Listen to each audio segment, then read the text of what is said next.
Anyway, it is 2:01 on my iPad, so we'll get started here. Hopefully somebody will attempt to retype what I say.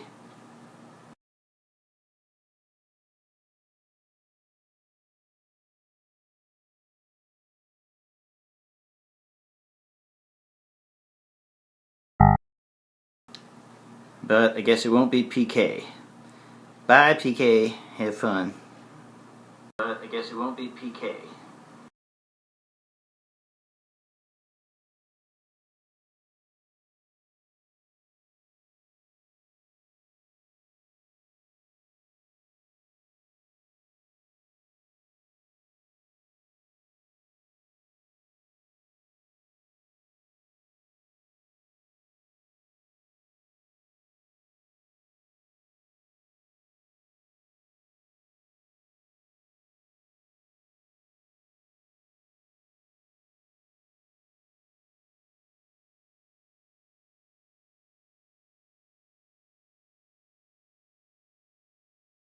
Anyway, alright, let's get started with this. This class I called Forgetting the Pencil.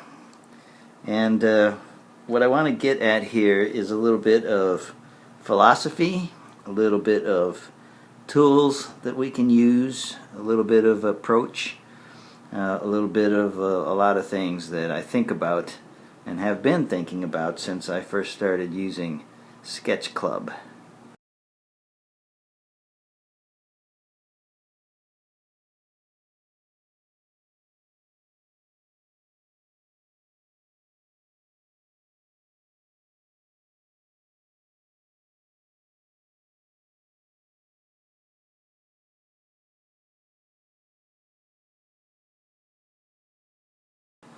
Now this is something that I have personally experienced and which I have noticed many other people going through the same thing.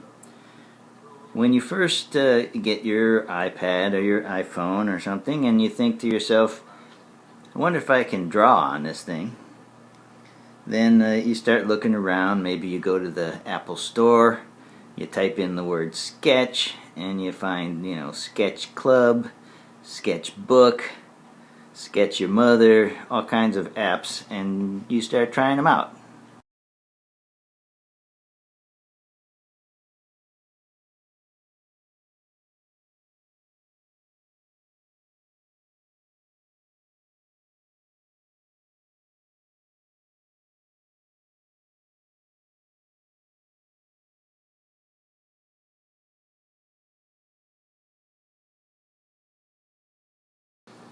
So if you're anything like me, you'll try a few different ones. You'll open them up, you'll find the pencil tool, or in this case the sketchy tool, or whatever, and you'll just, start messing around with it a little bit.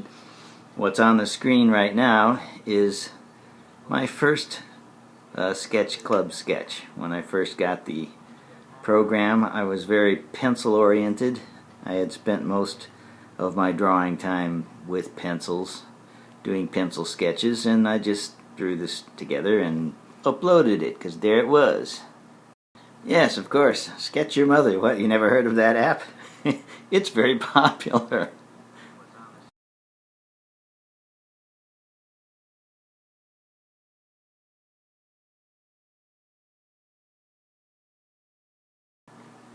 Anyway, I uploaded this guy. And, a little while later there was a comment on it, and I was immediately hooked by the whole concept of the community embedded right in the art application.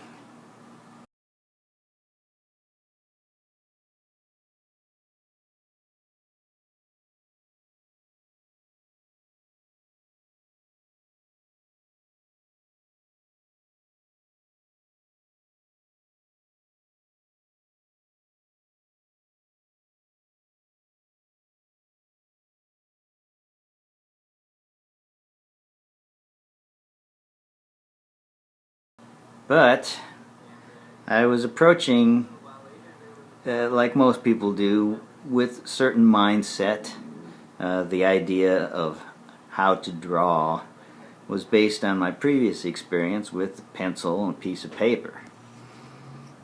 And so I tried to use the iPad, use Sketch Club, as if it was, sort of a strange pencil and paper. And because of that, I encountered quite a bit of frustration.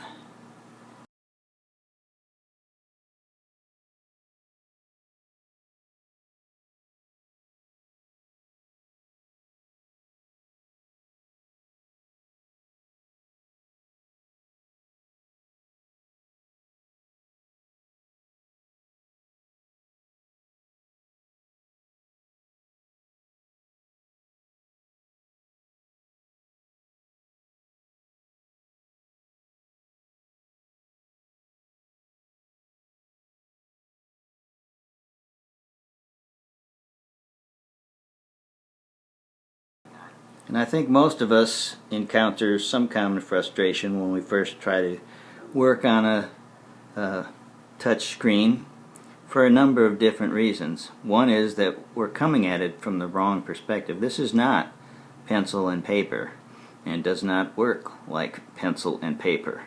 And if we try to do it as if it was, it's sort of like going from a tricycle to a Maserati. We just don't have the context, and we don't understand the tool, so we're probably not going to do too well. That's not to say that we can't use iPad, Sketch Club, iPhone as a replacement for an ordinary paper sketch pad, but it's really not the same. And in fact, it's so far beyond the ordinary sketch pad that we'd really be limiting ourselves if that's how we thought about it.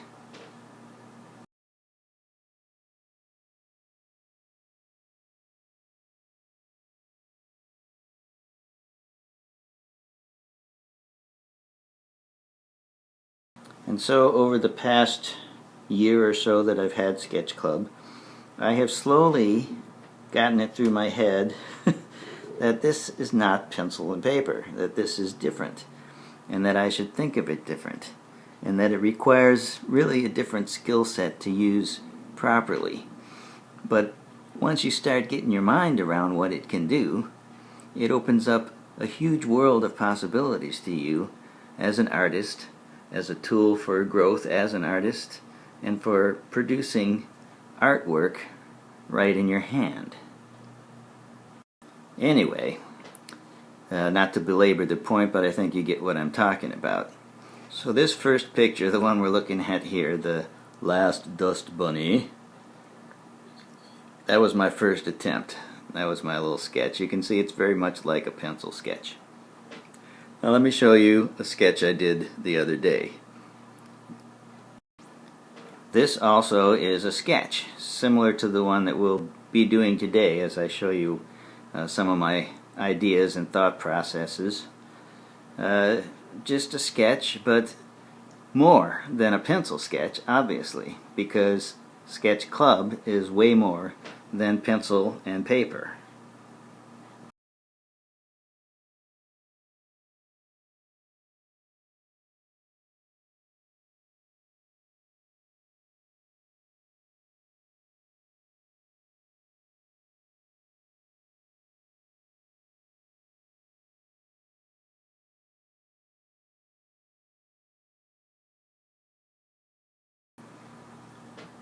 Now I use a stylus when I draw on the screen here, because I find it easier than easier than my fingertip.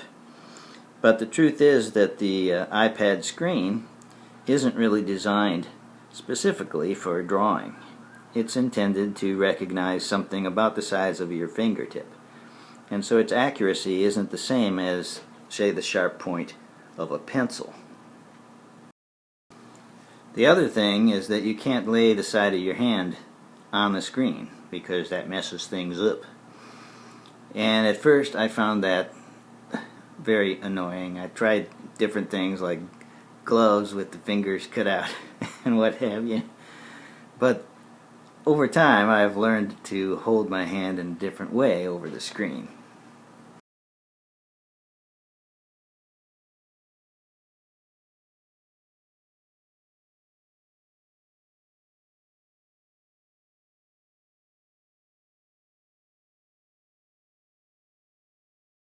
And really, when you think about it, if you watch someone painting on an easel with a paintbrush, they don't rest their hand on it.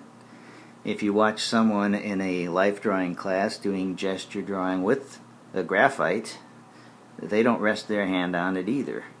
Resting your hand on there is something that you do with pencil and paper, but it isn't something that you have to do as an artist using a tool. In other words, what I'm trying to say is it's a skill, something that you can learn. I'd never rest my hand on the screen now. I wouldn't even think of it. I just use a stylus and I hold my hand up, and it's become more natural over time. Anyway, enough talking. Let me start doing some drawing here and show you a little bit of what I mean. Maybe I can illustrate it, since we have this program right in front of us to illustrate with.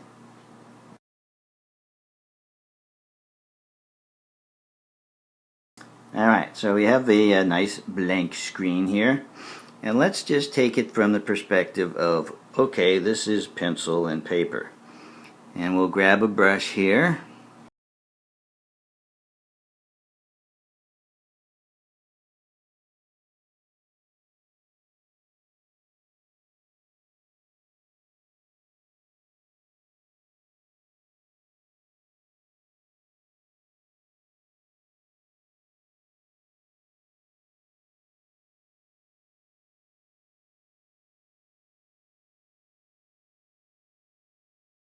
The brush I've grabbed there is the pencil brush Black Pawn created, and it's up there. You can download it yourself, and it gives a pretty nice approximation of a pencil. So I'll show you a little bit of the kind of sketching that I might have done on a pencil and paper, and then we'll take it from there.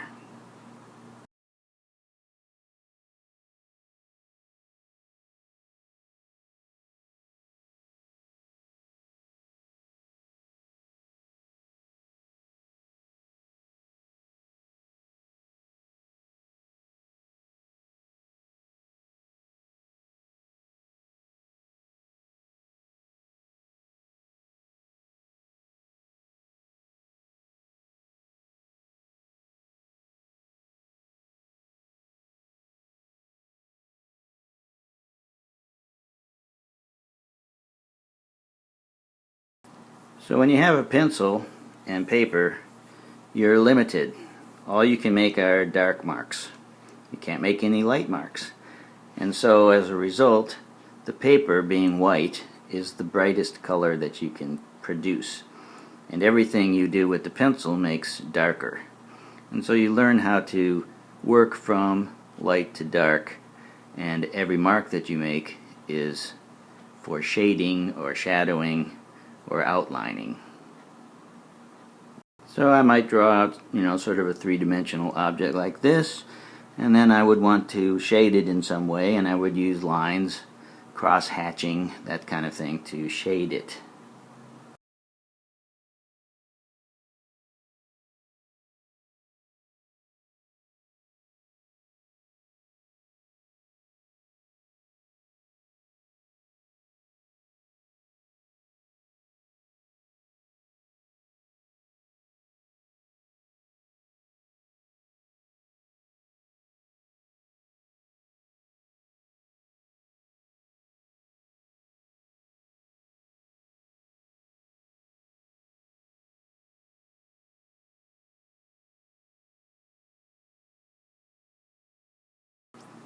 And this would be the kind of thing that I used to goof around with, just toying around with 3D shapes, shading them, cross-hatching them. It was a way to get started with pencil sketching, turning things into three-dimensional objects.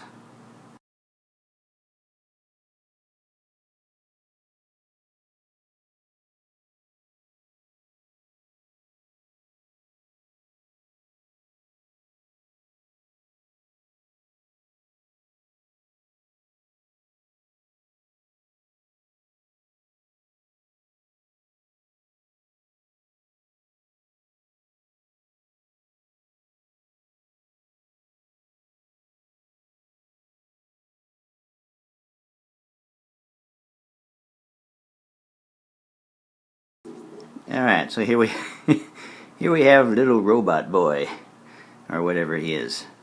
Just a little sketched out character, just to show you that you can actually use this in a similar way to pencil and paper. But of course you're limiting yourself quite a bit if you do so. So let's look at some of the other tools that we might use to draw something similar to this.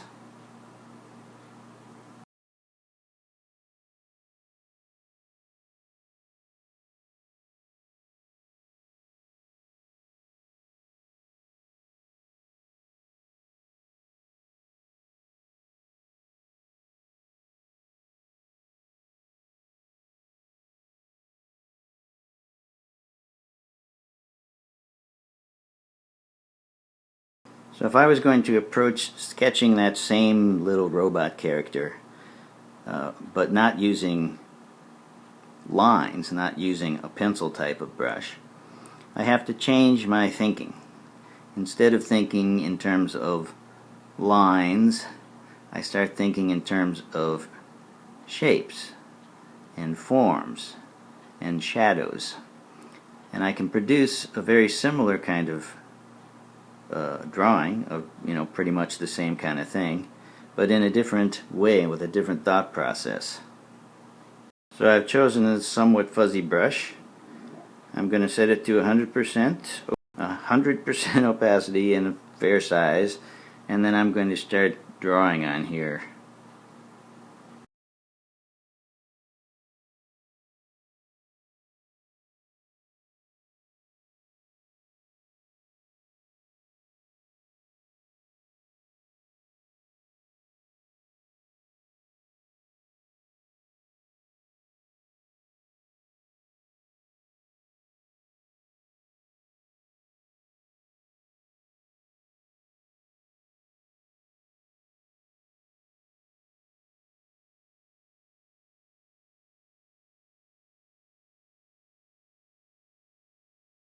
For now, we'll keep it all just gray tones. No colors yet, just so we can get our mind wrapped around what we're trying to do here. So we'll take this brush, we'll take a slightly lighter color than the background. You see I've set the background to a middle gray, because now, since I have Sketch Club, I have the opportunity to work both from light to dark and dark to light. In other words, I can put down marks that are lighter than the paper, I can put down marks that are darker than the paper, and I can control the whole range of values much more easily than I can with a pencil.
Okay, so now what I've done is it's messy, it's a sketch. I've sketched out that same basic shape of the block head and the little stem that he's sitting on there, using just light and dark and this kind of a messy brush. Now I can go back in and I can clean this up and play with it to make it a little bit more smooth. The reason I start with a fuzzy brush is because I just like it better. You can also use a smooth brush, but I find that when I do, I tend to make less interesting sketches.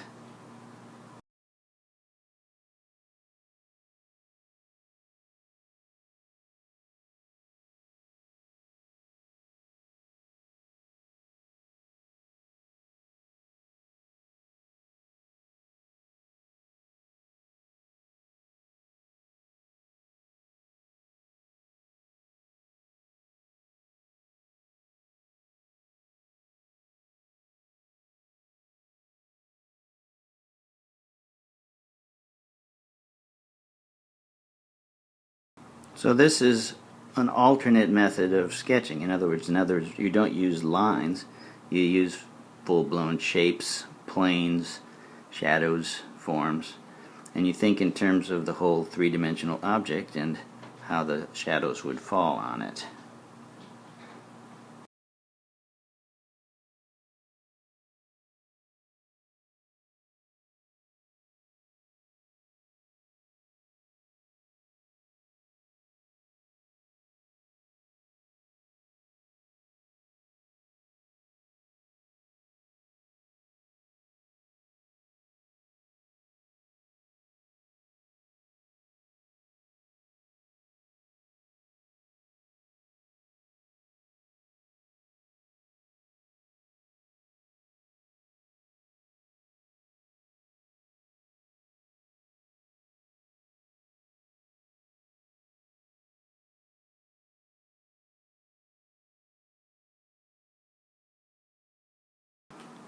And one of the big advantages that we have here, since we have control over the entire range of values from black to white, is we can restrict how bright we've made things. Like, I've made the eyes there not quite white, which leaves me still some room for further highlights.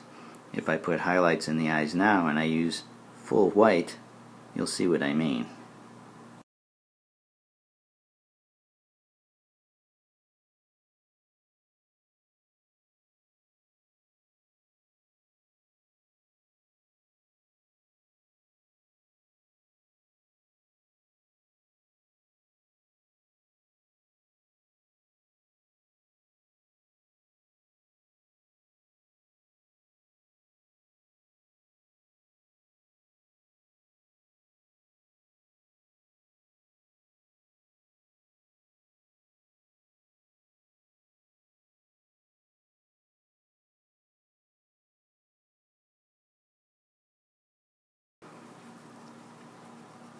Alright, so there we have, in about the same amount of time, a sketch done using different tools rather than thinking in terms of lines, pencil and paper, thinking in terms of shapes and forms.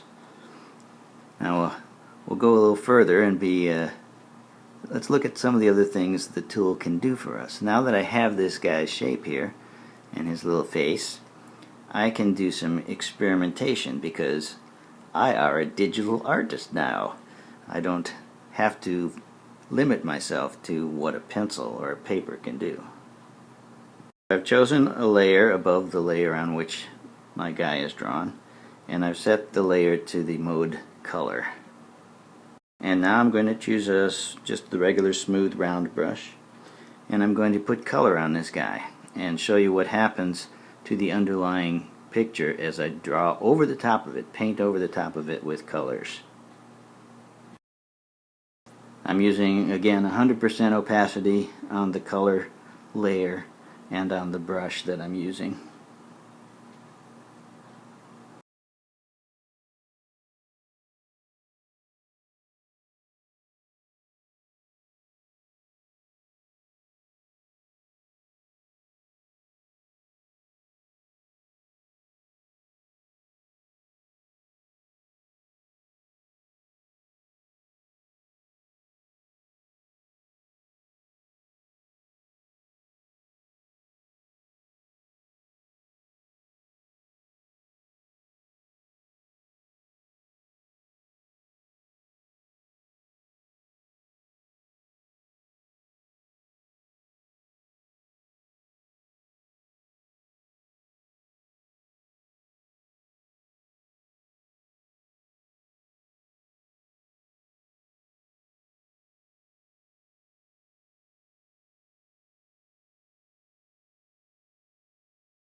So now you can see, as I put the color on top using the color mode of the layer, the color mode, it automatically picks up the lightness and darkness that I've already specified in my underlying black and white layer. I didn't have to make the red darker on the side or lighter on the other side. It automatically happened because it's blending. The mode blend does that for you. That's what I'm talking about, learning the tool and using it to your advantage. It's kind of interesting. So do you see what I'm talking about? How it automatically gets darker or lighter as I draw over the top of it, even though I'm just using one color. I'm not changing the color, I'm not making it lighter or darker. Because I'm using the color mode, it automatically picks up the lightness and darkness of what's underneath it without me having to do anything special.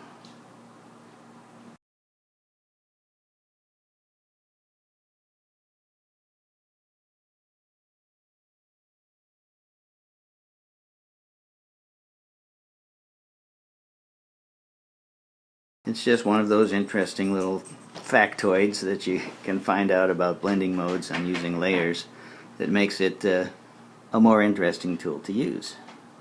So there we've colored him in, and we haven't destroyed anything. We haven't actually colored over it. The original drawing is still there.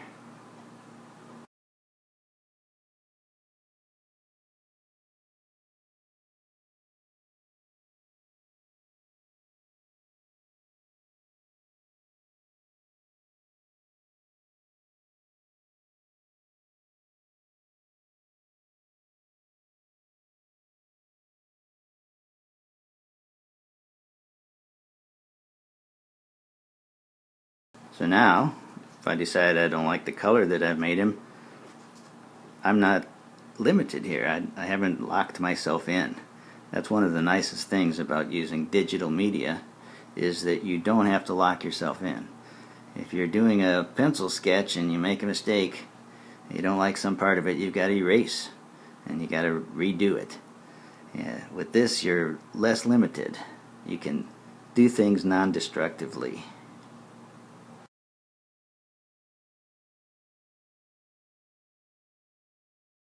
So there we are. Now I changed him to green just to see how he would look, because it only takes a few seconds.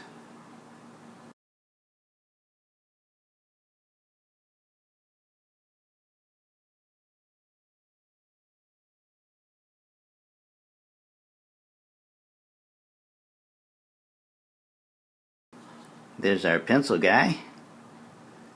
I mean, he's still cute. And we could, of course, color him in.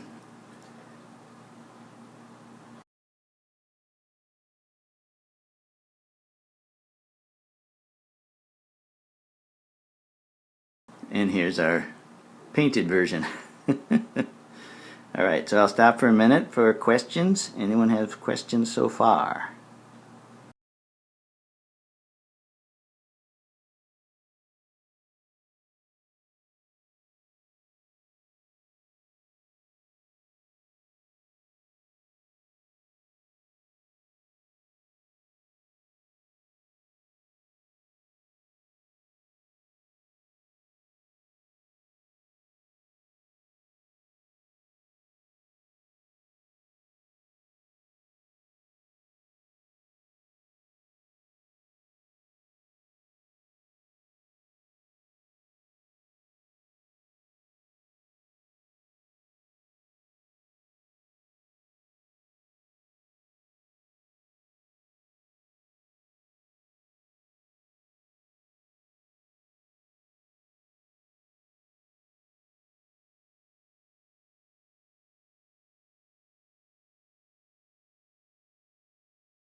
Okay, anyway, I probably belabored that more than it needed to be, but let's go on to actually do some other, we'll actually do a little sketch, the way that I might sketch something out, and in the process we'll look at some more of the tools, we'll look at some of the other techniques that I use to make things, you know, I don't know, just some of the techniques I use, and we'll just have some fun with it.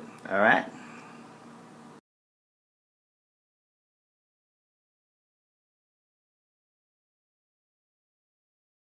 Okay, so these days, this is something I've been trying to do more and more of because I find that it gets me into a different thought mode. It seems to sort of invigorate my artistic vision in a way that I think just because it's different than what I've always done. First, I bring up a new canvas, and then I set the background to some kind of darker gray, and I start there.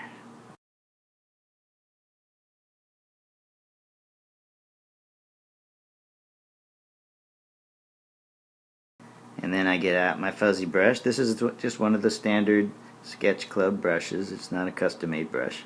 Fuzzy brush. And we'll start sketching a little bit and see where it goes.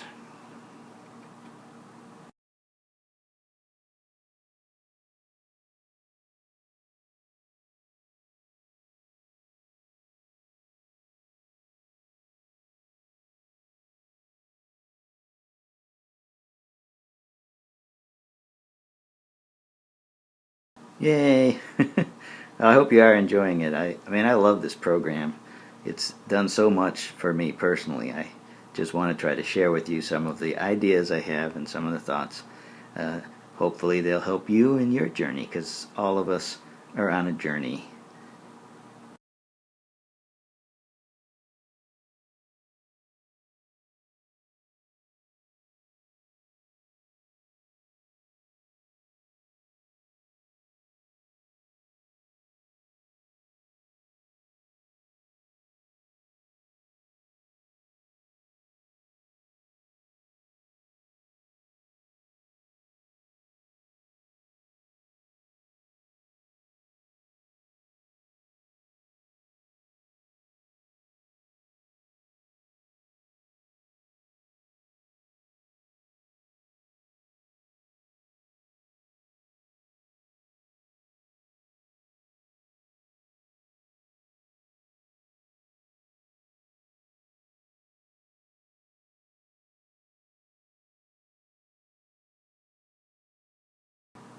I could probably share with you a little more about my personal journey, but I think we'll leave that for another time.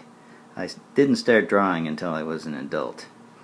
And actually, there is one other thing I wanted to touch on, which is the concept of talent.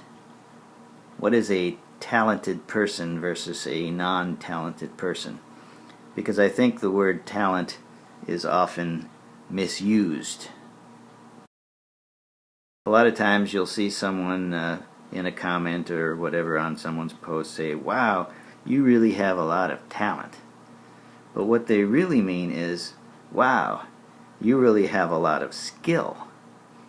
And skill and talent are not the same, and I think this is an important thing to remember as for each of us as growing artists.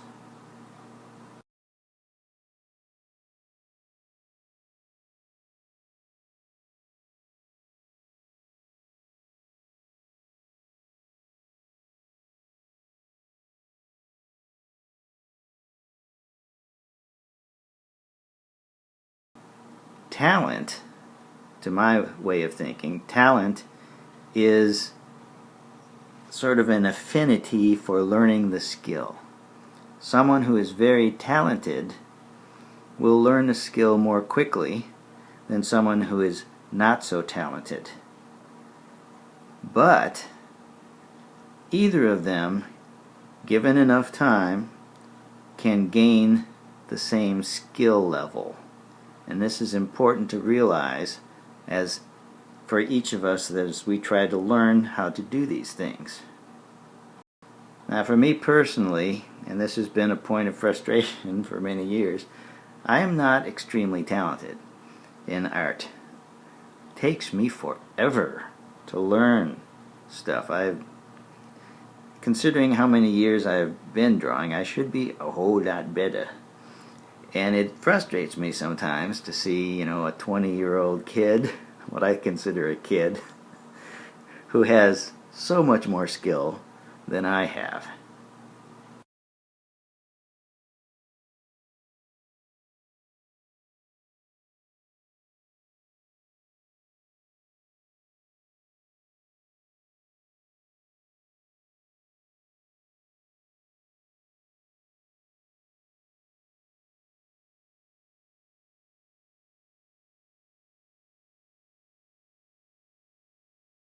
And in fact, at one point in my life, I got frustrated enough that I stopped drawing altogether. And looking back on it now, I wish I had not. Because if I had kept at it, my skill would have continued to grow, maybe not as quickly as Joe Schmo over here, the great artist, but it would have gotten a lot better. And so I would be better now, and I would be more happy with my current skill level. So I just want to put that out as an encouragement to all of you, regardless of how quickly you learn. If you apply yourself and continue, you will learn and you will get better. And eventually, anybody can reach master status. It just might take some a little longer than others. But in the end, someone viewing the artwork, they won't be able to tell the difference. That's my pep talk for the day. Now let's go on with our drawing here and sketch out this little guy, whatever he's going to be. Looks like some sort of animal.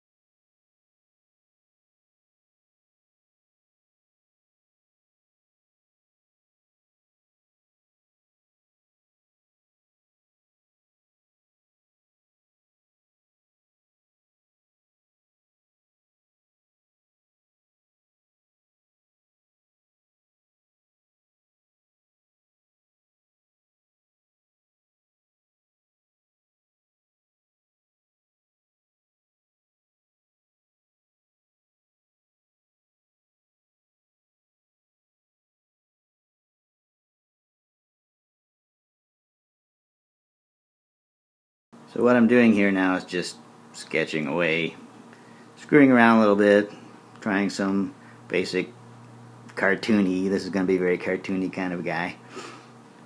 And, basically blocking out the forms, getting the places that I want things to be.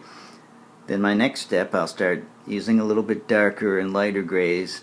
I'll use the lighter where I want things to come out, to look like they're popping out of the canvas, and I use the darker colors where I want to push them back into the canvas.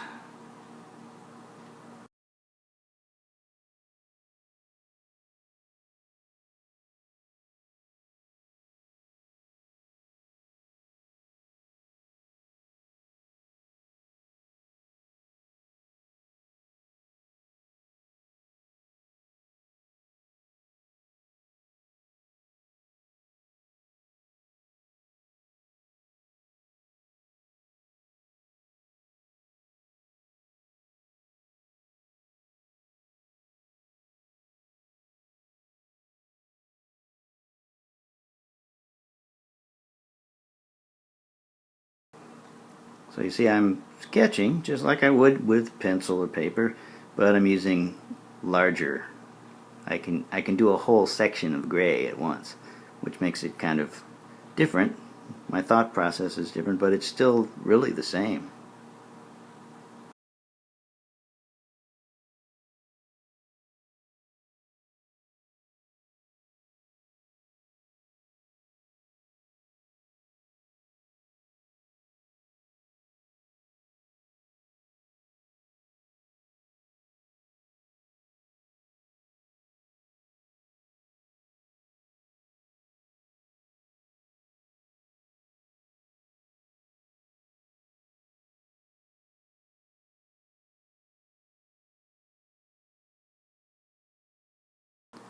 And what's fun with it is that I just kind of I can pick the color that's already there using I use the tap color picker where you hold it down for a minute and it picks that color from the screen, and then I can lighten it or darken it, and I'm not worried yet about colors because I'm just doing a grayscale guy here.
Now, I haven't used anything but 100% opacity so far.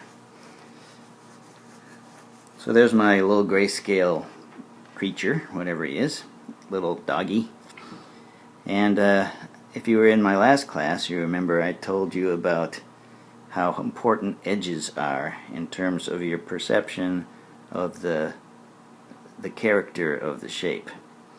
Whatever the edge looks like, your mind will fill in the rest of the shape as being that same thing. So if I make the edges look fuzzy, they do look kind of fuzzy on this guy already, then he'll look fuzzy. I mean, all of them will look fuzzy. So let's use one of the tools that we have at our disposal here in Sketch Club, something you could never do with pencil, and smudge. Smudge is fun. So what I'm going to do for smudging is Journey. I can sing some Journey. I can for smudge, there's a brush that I uploaded from my last class. It's called Hair, and it's basically just a bunch of little dots. And I'm going to pick that to use for my smudge, and then we'll smudge the edge of this guy to make him look more furry.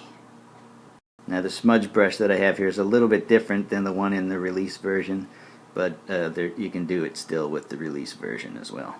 And of course this version will be out pretty soon. So let's smudgeify this guy.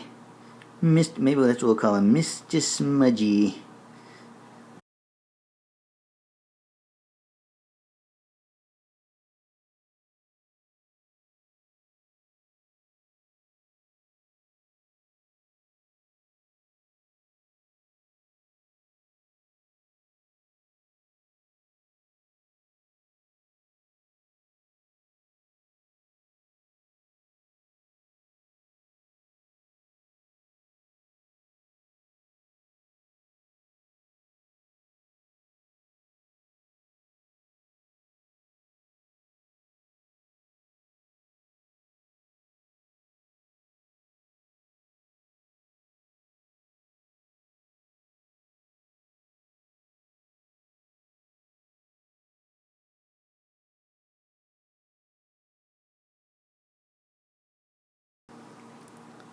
So you can see that just by that little bit of smudgifying around the edges, now he looks like he's a furry creature rather than just a fuzzy creature.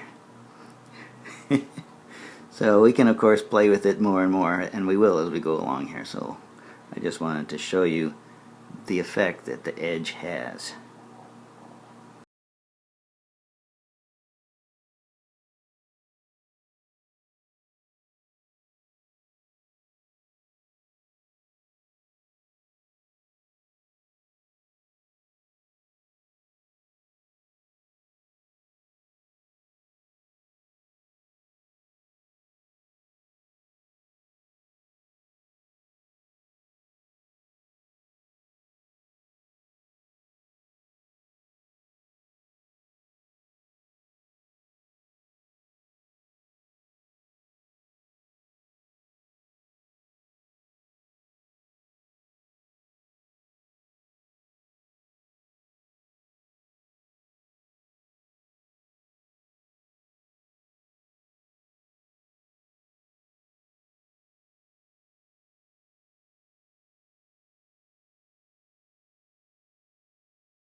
Alright, so what I'm doing there now is I used that same brush, the one that's called hair, and used it in the normal way, and used various colors of gray. Started, with dark, light, a little darker, a little lighter, and a little darker, a little lighter. Keep going over it to make him look a little hair. We give him a little bit of a top knot here. A little bit of fuzzy on top.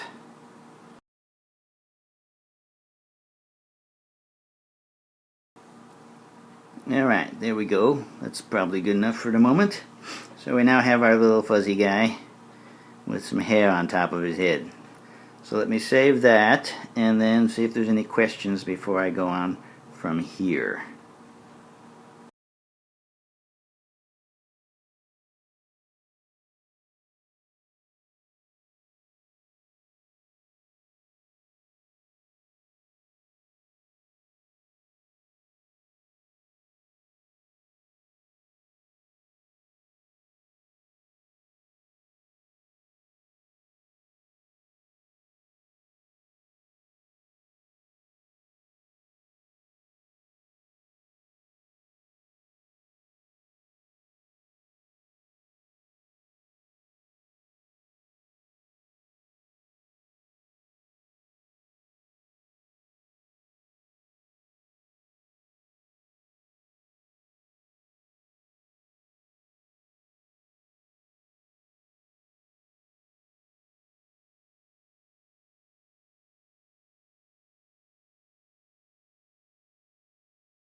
Alright then, let's go on. Let's smooth him out a little bit.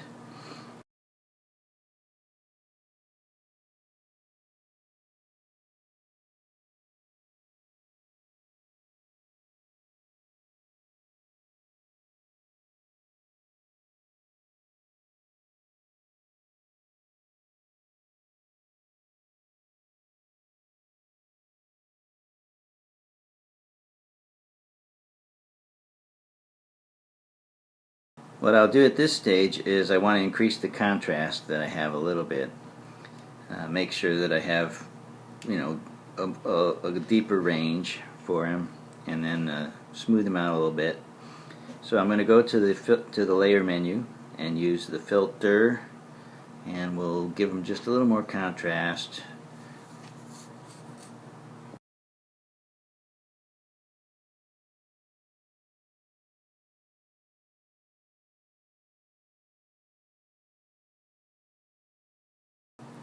And turned out that he didn't need very much, because if I put it very much, he was turning all black. So he's pretty good. Then I'm also going to darken the background a little more, because I think the background needs to be a little darker for him to pop out.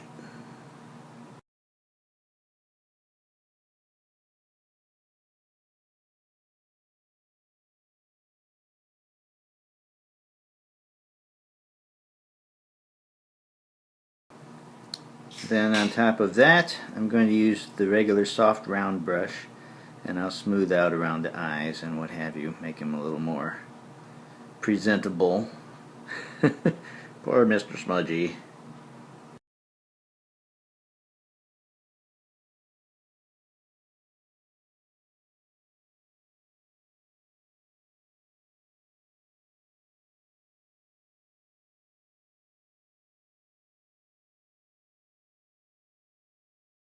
This is the first time so far in this particular drawing that I'm starting to use less than full opacity. I'll adjust the opacity as I go, just depending on how it feels to me as I use it, because I want to smooth him out a bit.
Now what you'll see me doing here with this soft brush is I sample the colors, the grayscales that are already on the screen, and I use those. And since I'm using less than full opacity, they then blend into the surrounding areas pretty easily. It's an easy way to blend. Just pick the colors from there, from either side, light or dark, and blend them on top of each other.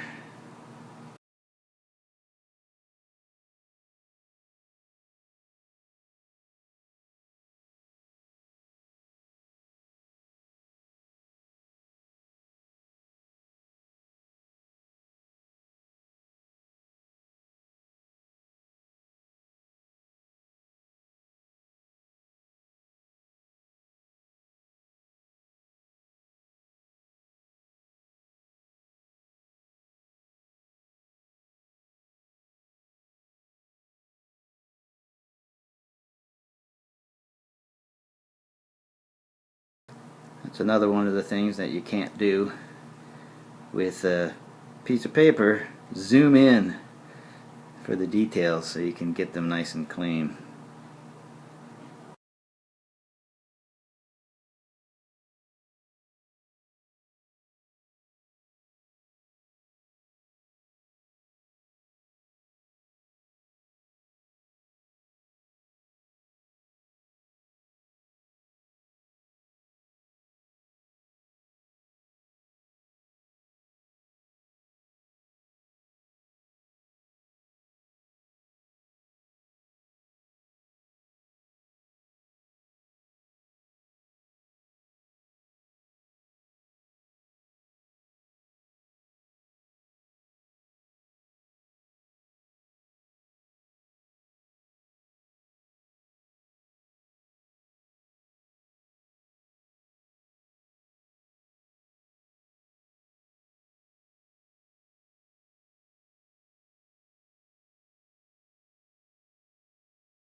I don't want to have his eyes look fuzzy, so that's why I'm going around and cleaning up the fuzziness around the eyes a little bit. Because fuzzy eyes, that'd just be wrong.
Unless you're doing an alien.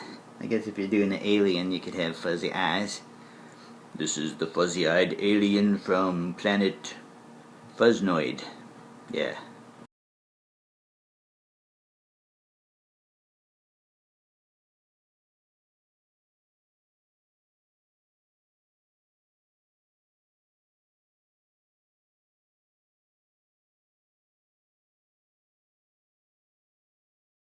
There's definitely a planet named Fuznoid. There has to be.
Alright, so now we have this stage of the drawing. He's cleaning up for what we're doing now. You can obviously spend a lot more time with the details and cleaning it up, making it whatever you wanted to make it. But we'll stop there so we can go on to what I would consider the next stage.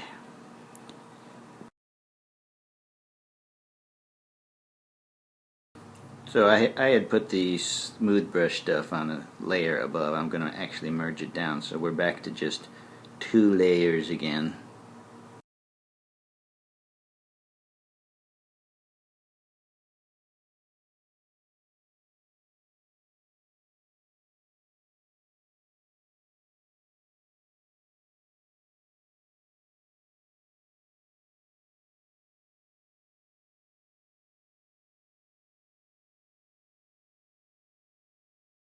So now we're going to color this guy. Now I told you already earlier in the class about the color blend mode of a layer. So let's start there. We may not wind up using it, but let's start there. So I'll go to the layer above.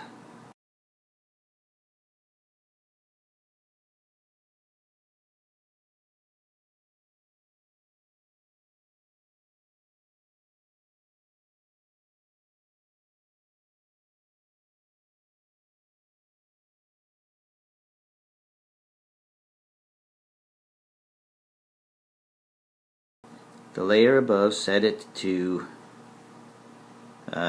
color mode, and now I'll use the soft round brush, and I'm going to throw some colors on top of this guy to just sort of get a concept of what he might look like. And then we'll talk about some of the different modes that you can use for this same purpose. Color is just one of them.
So this is the color mode over. I'm not trying to limit it to anything that's underneath or anything like that. I'm just doing a rough general coloring. So 100% opacity, it's kind of a brown color, although it comes out more orange because of the way that it blends with the underlying layer. The brush itself is set to its normal mode, over.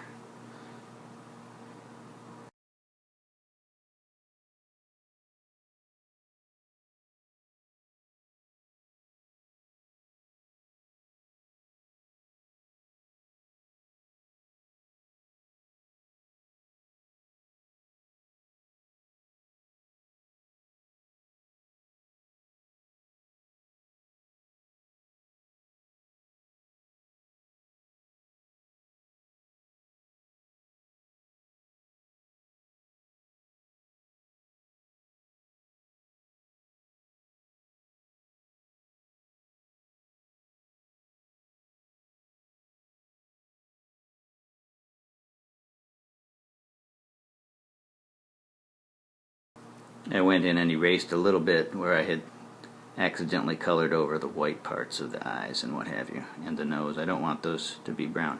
So now let's try some of the other layer modes so you can see the difference that the effects will have on the color and the appearance of our little guy here.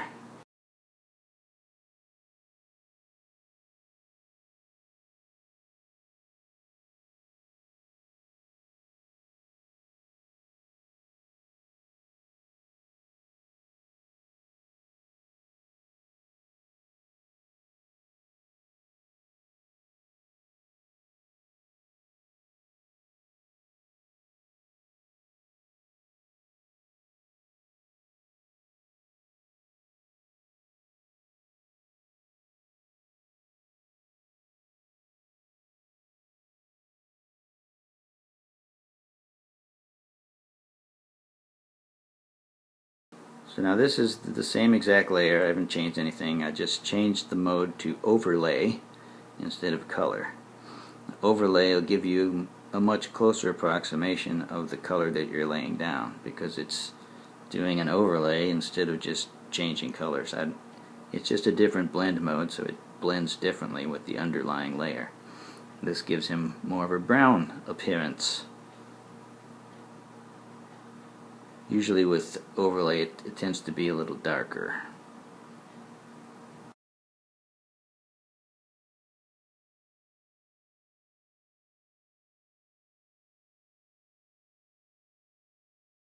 As far as keeping the color from going outside the edge, you just have to be careful not to go outside the edge. There's nothing preventing me from going outside the edge. And in fact, if you look, you can see that I have gone outside the edge, and I've also not gone all the way up to the edge. I would have to clean that up manually. There's no quick fix for that.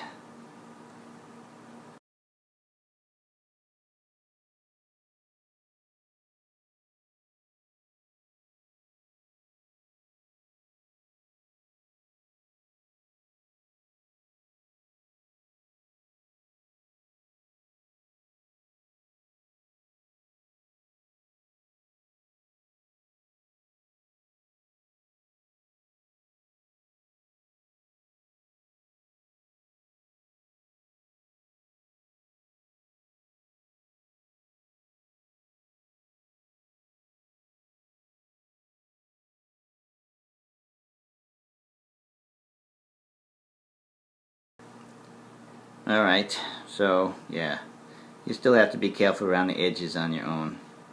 But it's just one of those things. You gotta be careful. You zoom in and you use your eraser. You may use a smaller brush till you get the edges right. I'm not gonna worry too much about the edges right here, right now. We'll get there. How do I handle glass and metal? I let someone else do them. I'm not very good at glass and metal, I must admit.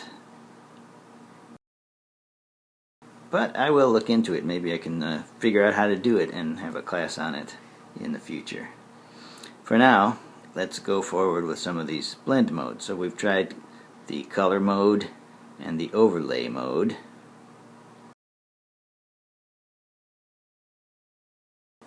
This is the darken mode.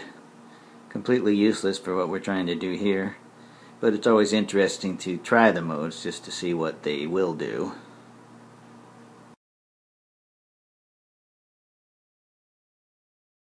This is lighten. Again, not too useful here maybe, although it's kind of an interesting effect. It's definitely not what I want.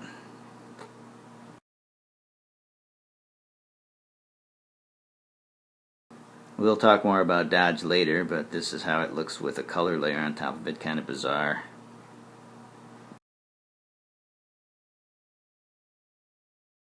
Burn. Burn has specific uses. This is not one of them.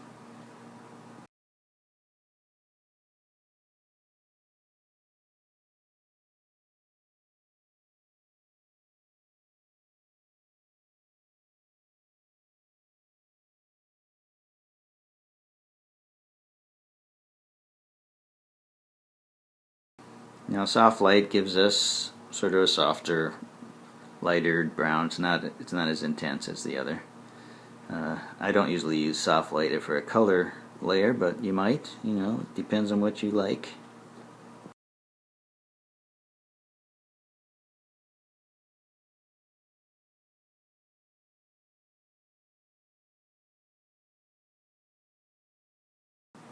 Hard light. Very similar in this case to overlay, since we have very little changes in the actual color. The color layer right now is all just one color, but still might be useful. He looks nice and brown.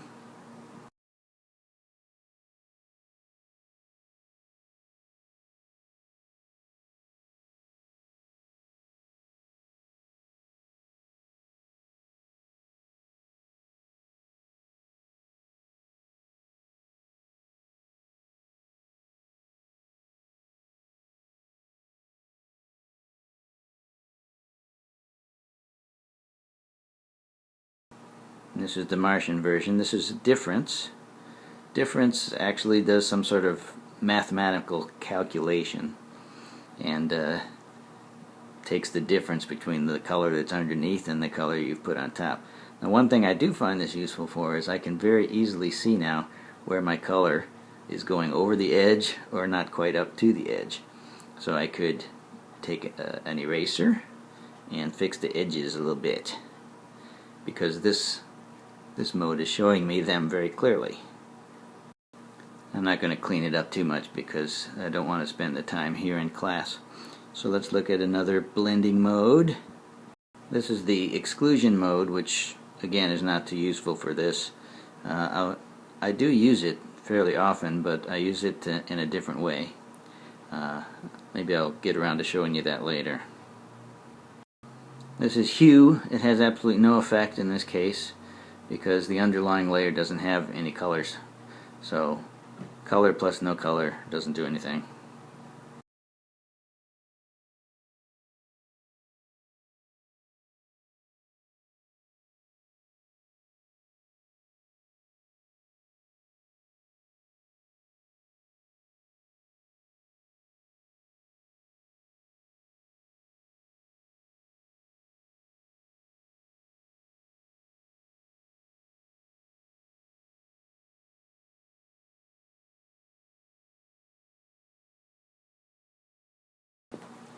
This is the saturation mode.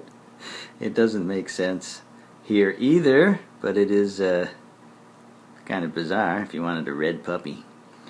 Saturation, normally what it does is you want to put like levels of gray on top of it in order to increase or decrease the saturation of the underlying color layer. So we're using it completely backwards here with color over gray. It doesn't really work. And now we're back to color where we started, and there's only one more really, and that's luminosity.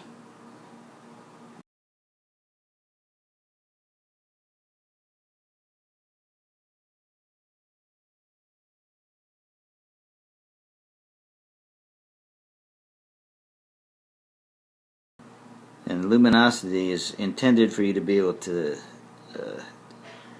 basically fix places in the underlying layer where it was too bright or too dark. You can change it by putting a layer over and adjusting it. But since our overlying layer here is all one color, that's what happens. All one color.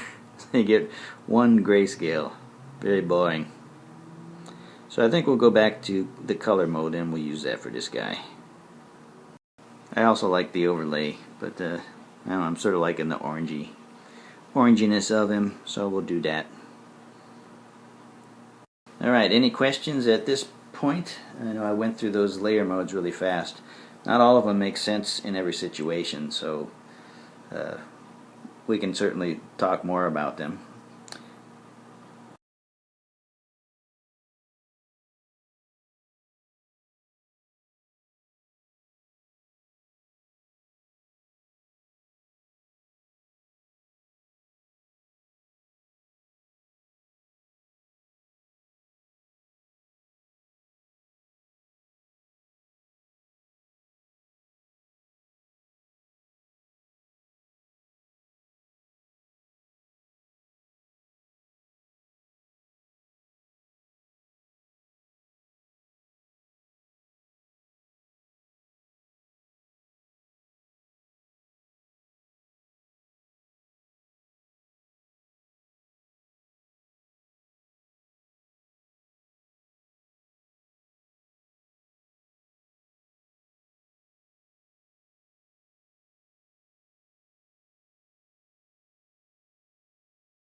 Okay, so moving on, we're going to use another blend mode. In this case, we're going to use multiply. Now, multiply is a mode that I use a lot, mostly for shadowing, and that's what we're going to do it now. So let's take another layer above this one and we'll set it to multiply.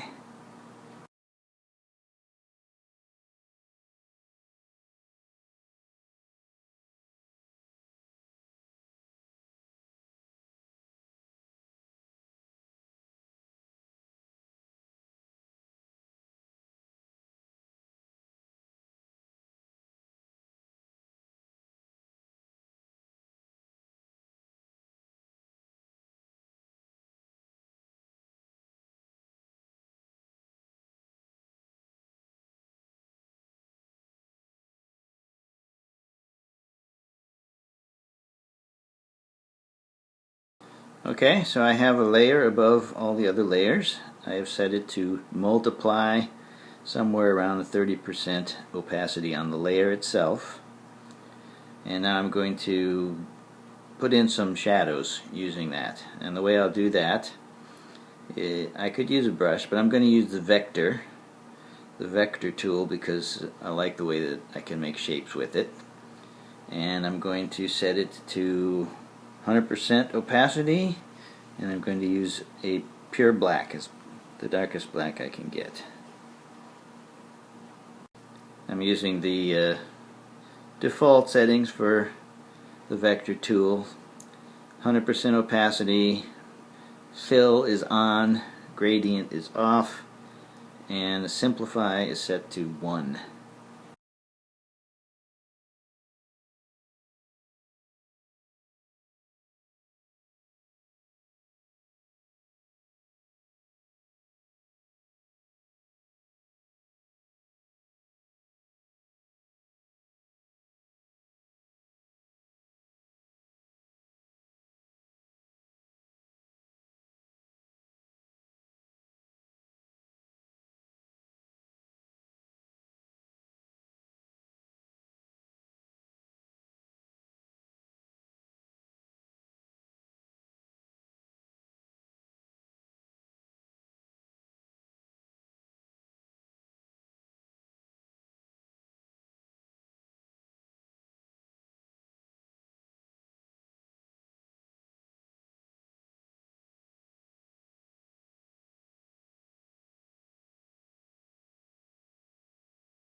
Now this has resulted in some kind of horrifying, very sharp looking shadows.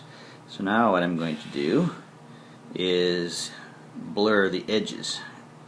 And the quickest way to do that is to use the layer filter called blur. So that's what we'll do.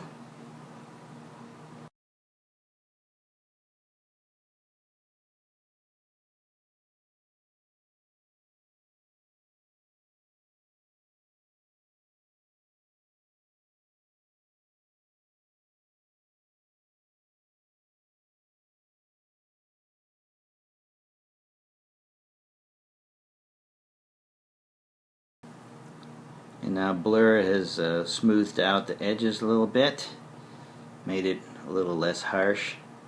And now I can play around a little bit with just how dark it is by changing the opacity on the multiply layer.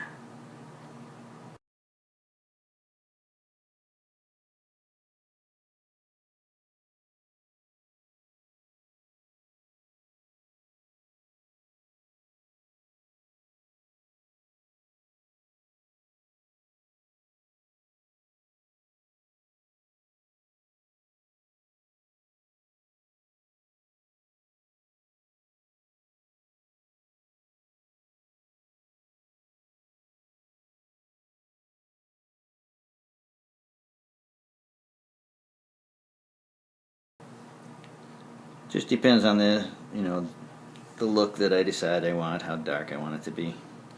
Now I'll probably go back into the multiply layer with the soft round brush, and I'll fix it up a little bit. I might do a little erasing, just kind of smooth out the shadows a little bit, give them a little bit more of a three-dimensional appearance.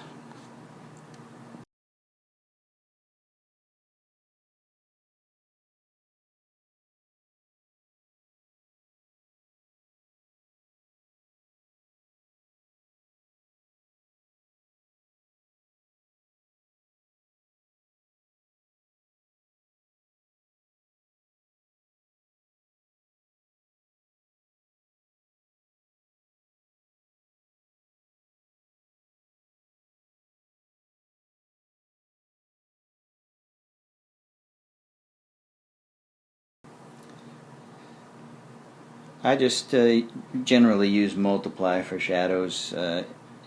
It has a slightly different effect on the layer underneath than normal does. It depends a little bit on what's under it, exactly how it looks, but I find that multiply gives me, I guess, a convincing looking shadow. That's why I use it. You can, of course, use multiply with colors, and they will affect the colors underneath in different ways, but that's just something you'll have to experiment with.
Alright, now I'm reasonably happy with the shadows.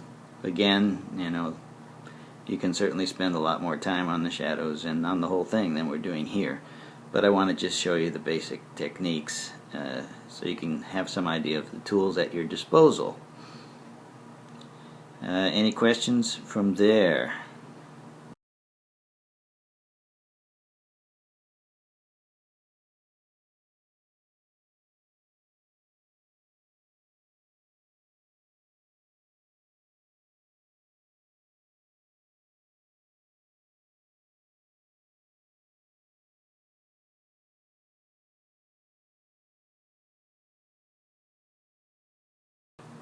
Yeah, I agree, Wendy. Math and art.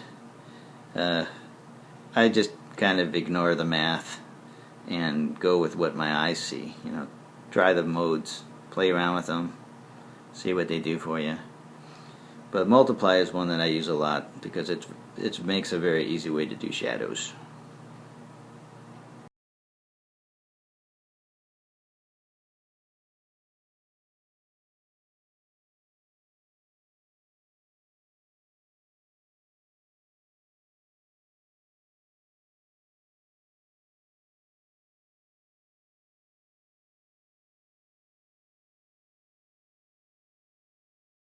If you want to get really fancy, you can use a cool color against a warm color. So for your multiply layer, you might use a blue, since this is an orange guy.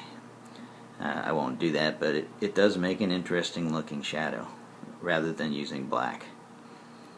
So that's just another thing in the back of your mind when you're doing something. Okay, so now what I'm going to do is I'm going to merge all this down back into one layer again. So I have just the one layer to deal with, and I'm going to then go around and use my smudge brush to fix up his edges a little bit again so that he looks fuzzy, sufficiently fuzzy.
And that had the additional benefit of fixing all the edges where I didn't quite get the color right. I cheated. Alright, so now we have this guy here. So he doesn't have that many colors to him. Maybe we might want to add other colors to him. I won't do that now, but you could certainly think about other colors that you might add in here. We'll leave them for now. Let's move on to the next layer. This is the part that I call lighting them up, because so far we've used shadows, but we haven't put any light on them. We're going to light him up now. Any questions before I go to the lighting up stage?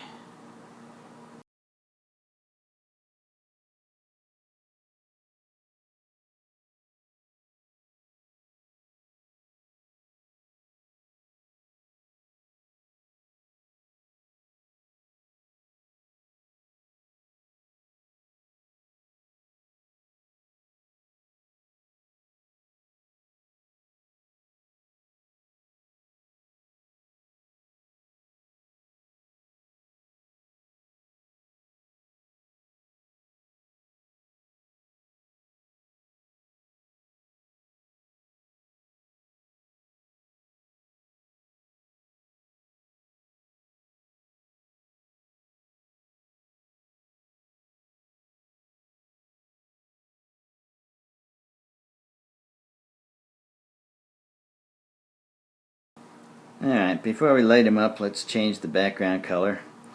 The background layer is still separate, so we can change the color of it.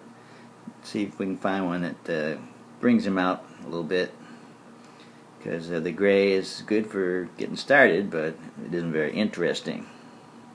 What I'm gonna do there is just use color fill, and I'll move it around, see how it looks, move it around some more, see how it looks.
Alright, I guess I decided on a sort of a darkish green as the basic background color, and now we'll make it a little more interesting by doing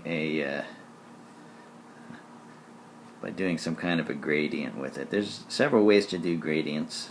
You can use the vector tool.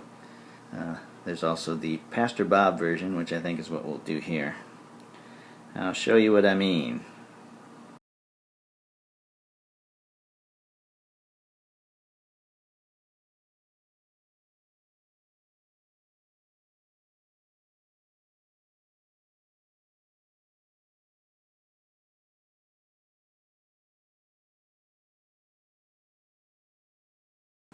So I've put another layer above my background layer. I'm going to pick the big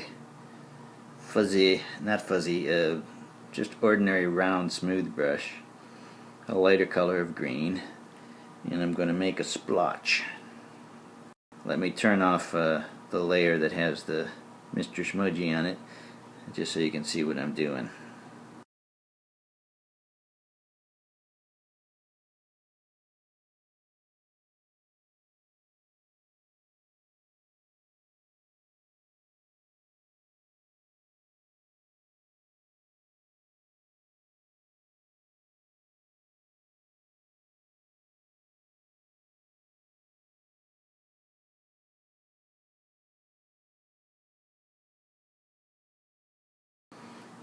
So I made a smudge a little with the brush, just there it is. And now we're going to use the transform tool to make it bigger and move it around a little bit. And we'll turn our guy back on so we can see how it affects the front, because that's what we care about, is what's in front.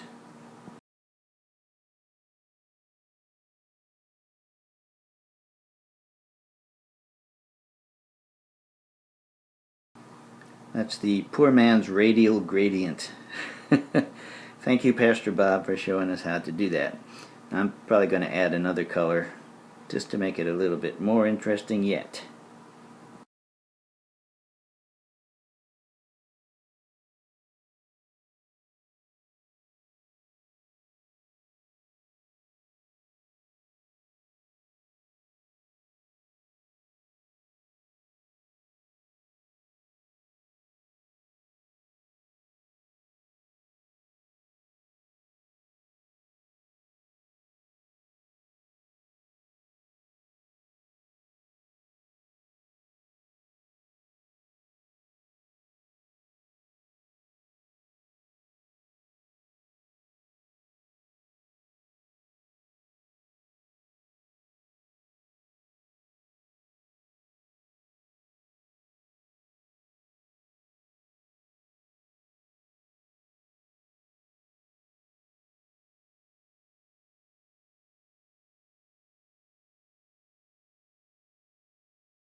So this is just to add a little interest to the background. You know, one color flat background is kind of boring, so we add a little bit to it. Just for now, that's enough. Now we'll go back to what I was going to do, which was light him up. Let's do that next.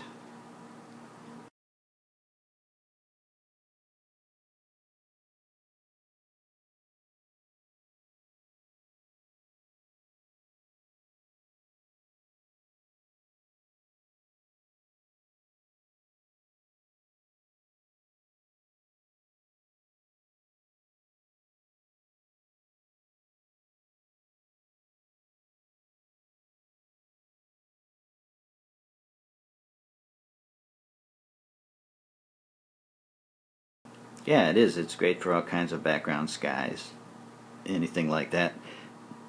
Now I've merged that all down onto a single background layer, so we're back to 2 layers again. We're not using too many layers in this one. Now I'm going to make use another layer above the guy, and I'm going to set it to multiply again. This time I'm going to do something else. I'm going to fill the layer entirely with black. So now, this is what Mr. Smudgy looks like in a completely dark room. Because the opacity is 100%. That's too much. I'm going to reduce the opacity of the layer to about 50% or thereabouts.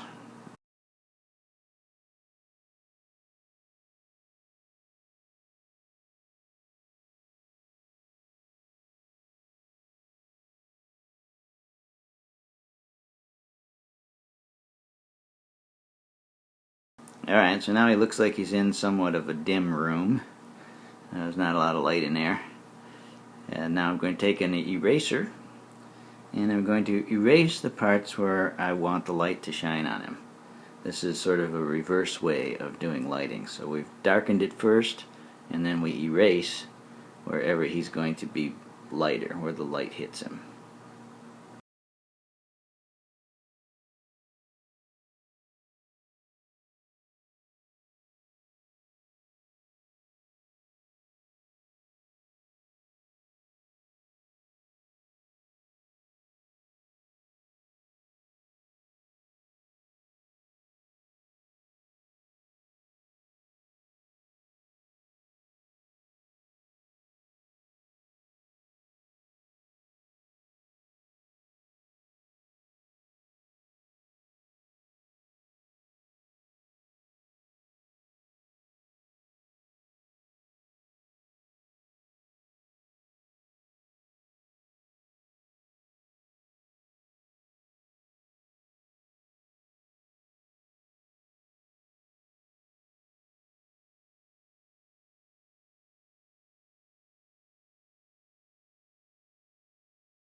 Now the thing to remember in your drawing or your painting is that in order for something to look bright, it has to be something else that looks dark. So that's why I darkened the whole thing and then lightened up one side of his face a little bit. Again, increasing the amount of three-dimensional effect here. There's more light on one side and darker on the other side, but we haven't lost any of the shading that we did before. It's still all part of the picture. And now we'll do one step further in this lighting process. Alright, so now I've added another layer above. This time I've set it to dodge, and I've set it again to full black. So it's filled with black and it's set to dodge. A completely black dodge layer has no effect, so that's why we're not seeing anything yet.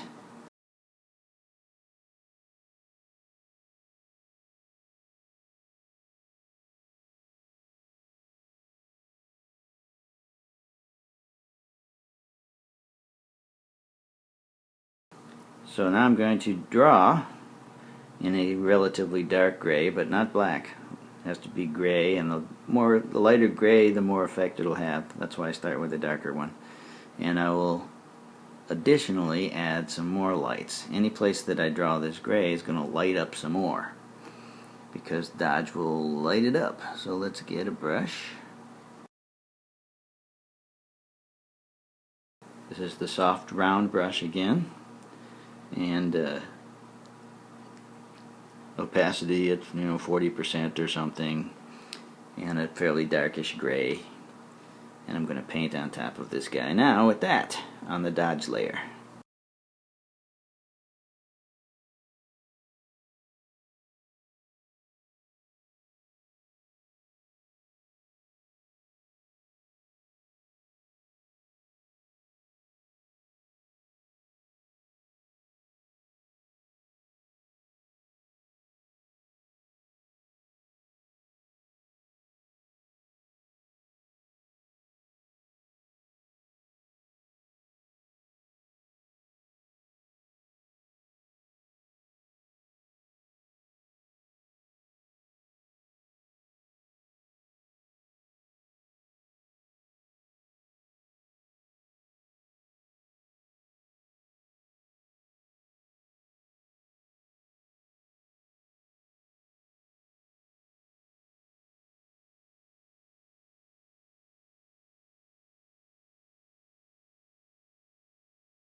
So we go around, we lighten parts up. Let me show you the effect by turning the layers on and off, so you get an idea of what we've accomplished with these guys. This is just the normal layer, nothing.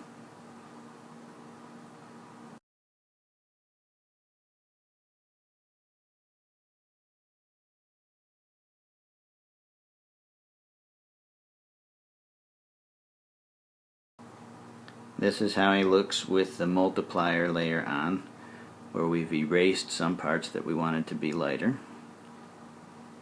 We can still adjust the opacity of these to adjust how much they affect it. And then that's the dodge layer. You can see how it almost looks like someone turned on a light over in the next room.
Okay, so there's our 4 layers so far. We've got a background layer, a normal layer, a multiply layer on top of that, and a dodge layer on top of that.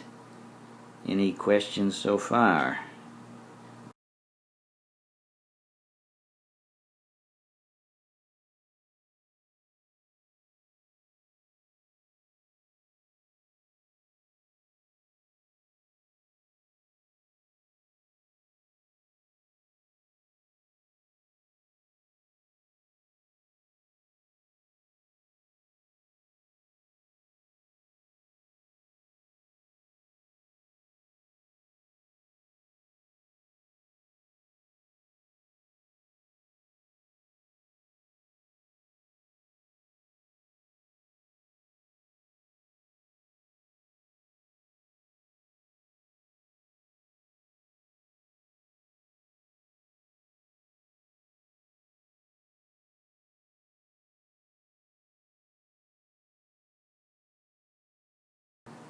Alright, well, I'm going to move on then. The dodge highlighting people's hair, that's interesting you should mention that, because that's what we're going to do here.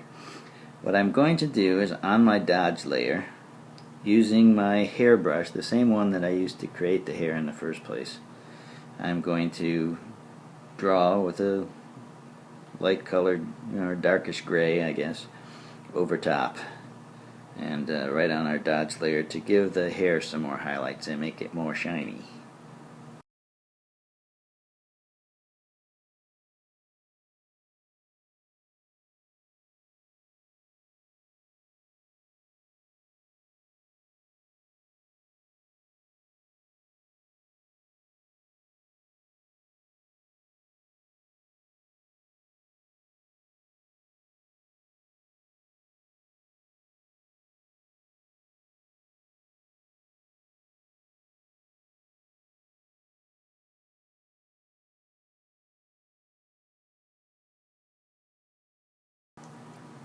There you go. You have to be a little careful about how much of that you use, but you can make it look pretty shiny using that dodge technique.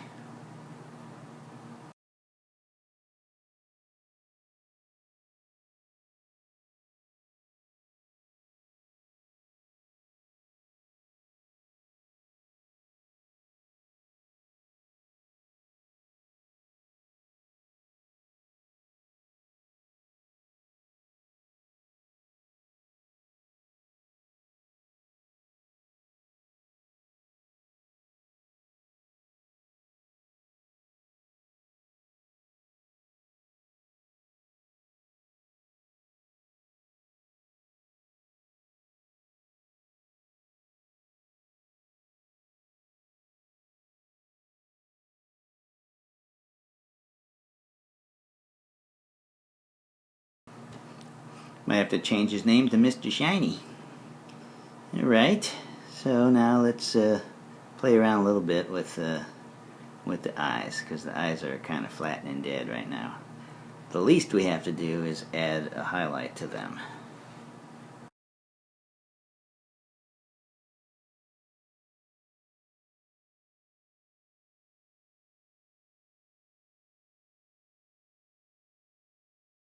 I will add the highlight on a layer above everything so that none of the underlying multiplies or dodges or anything has an effect. I might put it under the dodge layer,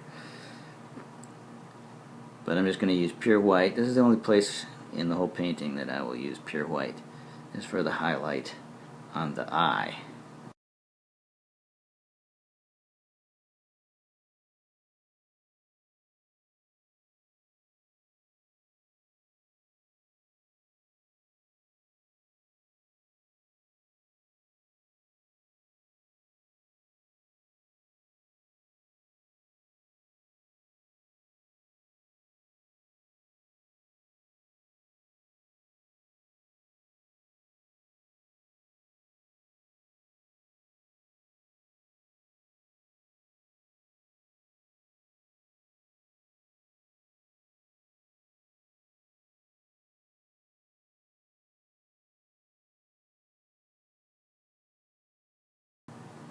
There we go. I wish I had made the the whites of the eye a little darker, but we'll live with it for now.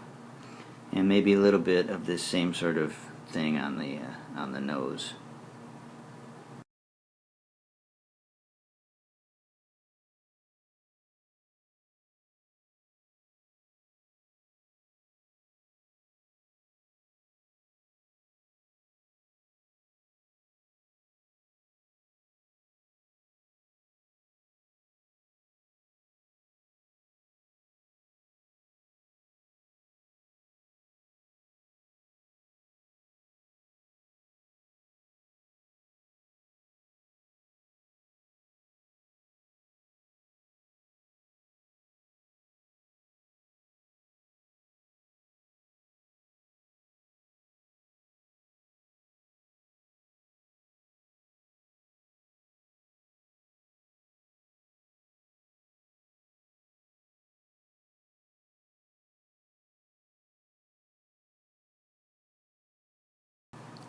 Okay, now I don't want to spend too much more time. We've been here 2 hours now, so let me do a little bit with the background, and then I'll show you the finishing moves, what I call finishing moves, before I finalize this guy.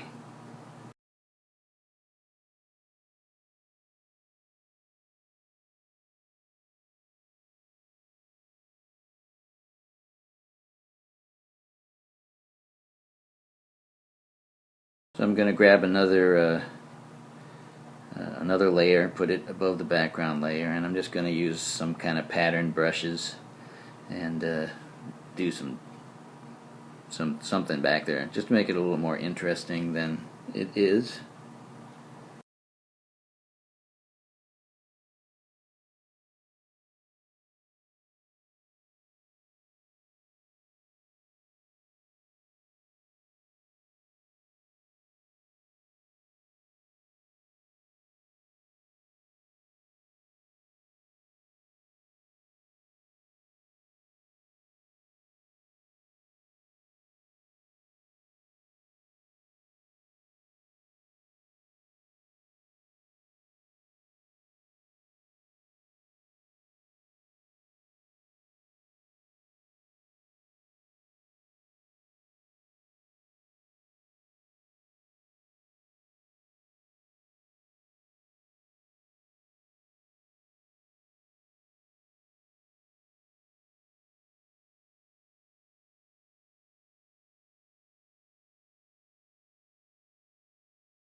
You can use lighten to get a similar result, although it isn't exactly the same. Lighten will not generally change the color, whereas dodge will. Dodge will make it turn, in this case, like more toward yellow. Also, dodge is easier to overdo, where it becomes insane. It looks a little bit more, I think, like light shining on something and reflecting than light does. But lighten is also useful.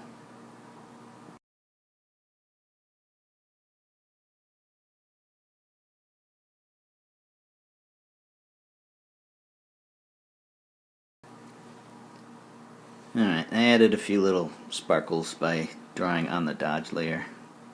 You can see how it goes right over him.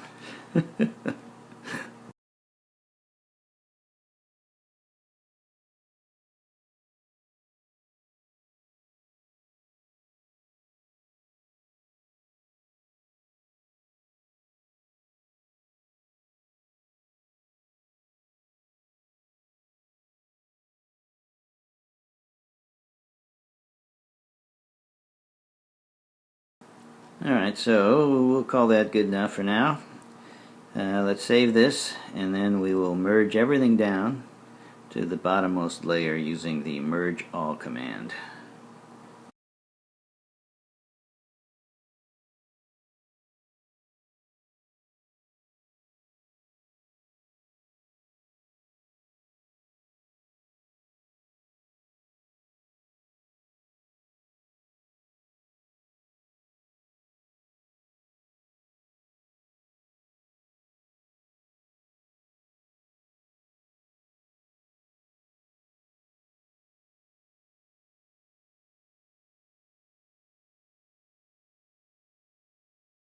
Now we've merged everything down to a single layer, and we're going to use some of the filters on it. I'll experiment a little bit. Probably use a little saturation first. Increase the saturation will make the colors a little more bright.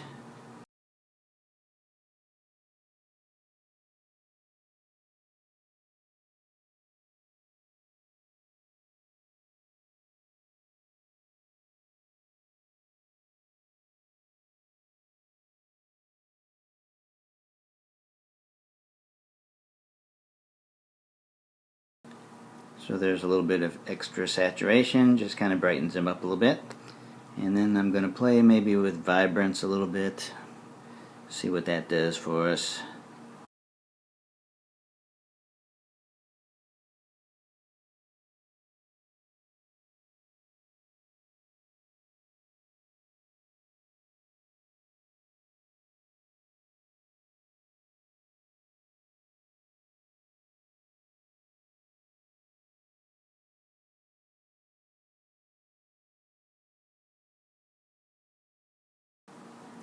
And he's already vibrant enough, I guess. Vibrance doesn't do much. So let's try, let's mess around a little bit with the shadows highlights just to see if I want to make him any darker or not. I'm not sure about that.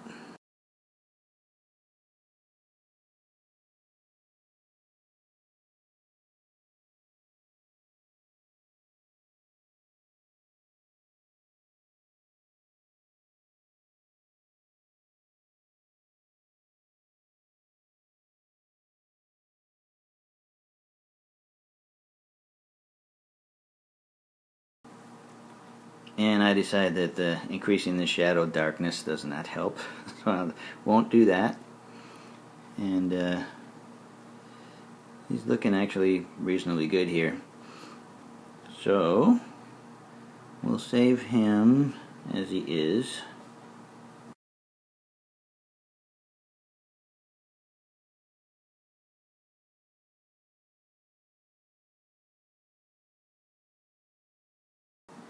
And now what I'm going to do is use the transform tool on the entire layer and move it around a little bit, cut off some of that bottom edge that I never did paint, and just sort of change a little bit how he's sitting in the frame, crop the edges a little bit that way.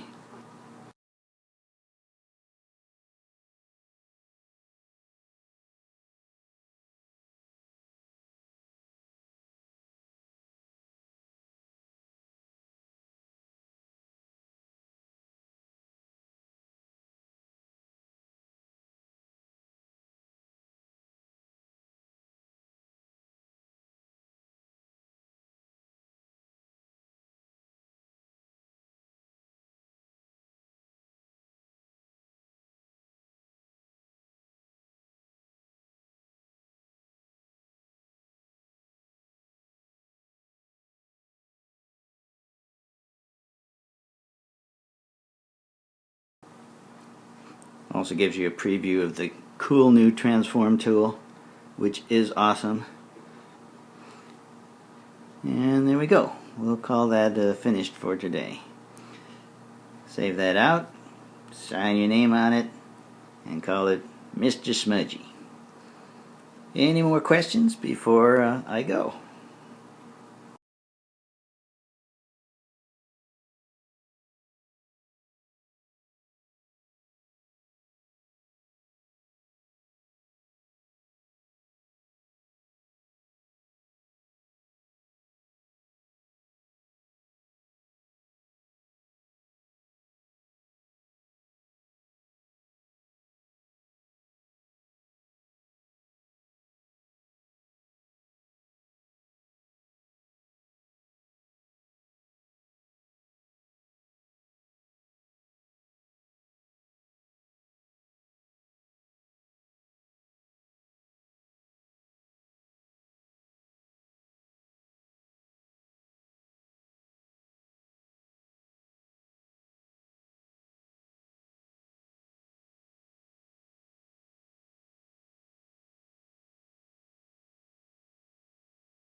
Alright, so I hope what you got out of it was the concept of just going at it like as a sketch, getting in there with the brush, start making some shapes, don't necessarily approach it anything like you would with a pencil, and just let the tool do all the things it can do for you. Add colors, shininess, all background colors, brushes, fuzziness, smudges. You have all these tools at your disposal, and there's no reason not to use them. And there they are. Let's have fun.